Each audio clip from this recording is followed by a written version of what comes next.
മെമ്പറാണ് ഷിയാബ്. ഈ നിർമ്മാണ പ്രവൃത്തികളുടെ കാര്യത്തിൽ ഒരു ഉത്തരവാദിത്വം കാണിക്കാതെ പോയി കമ്പനി എന്നുള്ളതാണ് ഈ അപകടത്തിന് കാരണം എന്നാണ് സർക്കാർ ഇപ്പോൾ വിശദീകരിക്കുന്നത്. അത് തൃപ്തികരമായൊരു വിശദീകരണമാണോ? തീർച്ചയായും ഞങ്ങൾ പലതവണ ഈ വർഷകാലം വന്നതിന് ശേഷം ഈ പ്രദേശത്തുകാർ അനുഭവിക്കുന്ന വലിയ പ്രയാസമുണ്ട്. ഈ മണ്ണ് അശാസ്ത്രീയമായി ഇവിടെ കൂട്ടിയിട്ടത് കാരണം ഈ മീനാക്ഷി പുഴയോട് ചേർന്ന് നിൽക്കുന്ന പ്രദേശങ്ങളിൽ മുഴുവൻ വെള്ളം കയറുന്ന ഒരു സാഹചര്യം, കുടിവെള്ളം മലിനമാകുന്ന ഒരു സാഹചര്യം, നിരന്തരം ഇത്തരം പ്രയാസങ്ങളുണ്ടായി. ഈ വേനൽ സമയത്ത് പോലും കുടിവെള്ളം പുറത്തു നിന്ന് സപ്ലൈ ചെയ്യേണ്ട ഒരു പ്രയാസം ഇവിടെ ഉണ്ടായിരുന്നു. അത് കഴിഞ്ഞു 2-3 തവണ മേപ്പാടി ഗ്രാമപഞ്ചായത്തിലടക്കം വിവിധ തലങ്ങളിൽ ഉദ്യോഗസ്ഥരുമായിട്ട് ഈ ഇതുമായി ബന്ധപ്പെട്ട കമ്പനിയുടെ ആളുകളുമായിട്ടും നിരവധി ചർച്ചകൾ നടത്തിയിരുന്നു. ഈ വർഷകാലം വന്നതോടുകൂടി വ്യാപകമായി മണ്ണ് താഴോട്ട് ഒലിച്ചിറങ്ങുന്ന ഒരു സ്ഥിതിവിശേഷമുണ്ടായിരുന്നു.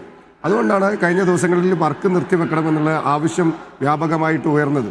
ആളുകൾക്ക് റോഡിലൂടെ സഞ്ചരിക്കാൻ കഴിയാത്ത രീതിയിൽ റോഡിൽ മുഴുവൻ മണ്ണ് നിറയുന്ന ഒരു സാഹചര്യം കഴിഞ്ഞ കുറേ ദിവസങ്ങളിലായിട്ട് ഞങ്ങളുടെ പ്രദേശത്തുണ്ടായിരുന്നു.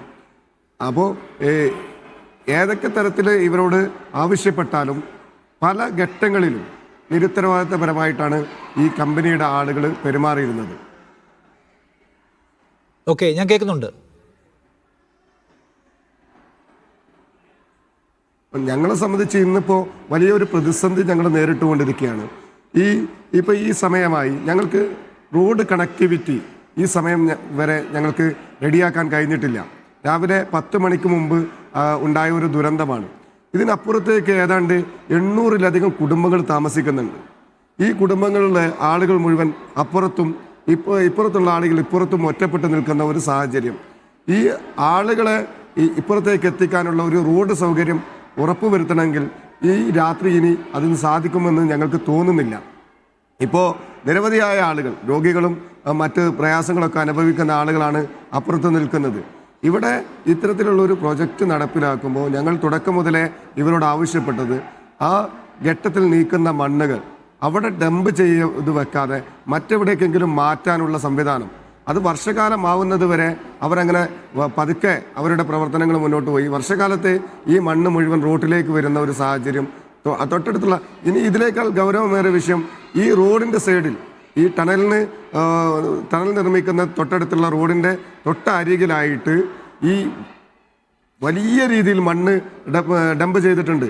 ഈ മണ്ണൊക്കെ ഉറപ്പായിട്ടും ഈ പുഴയിലേക്കാണ്. ഇത്തരത്തിൽ മഴ പെയ്താൽ, ഇപ്പോൾ 2 ദിവസത്തെ മഴ കൊണ്ടാണ് ഈ രീതിയിലുള്ള അപകടം ഉണ്ടായിട്ടുള്ളത്. ഈ മണ്ണ് ഇപ്പോൾ ഇവർ ഡംപ് ചെയ്ത മണ്ണ് പുഴയിലേക്ക് ഇറങ്ങിയാൽ പുഴയുടെ ഗതി മാറും. ഈ പരിസര പ്രദേശങ്ങളിൽ താമസിക്കുന്ന ആളുകളുടെ വീടുകളിലേക്ക് മുഴുവൻ വെള്ളം കയറുന്ന ഒരു സാഹചര്യം ഉണ്ടാവും. ഈ ആളുകളെ മുഴുവൻ മാറ്റിപ്പാർപ്പിക്കേണ്ട, പേടിപ്പെടുത്തുന്ന ഒരു സാഹചര്യത്തിലേക്കാണ് ഇപ്പോൾ പോയിക്കൊണ്ടിരിക്കുന്നത്.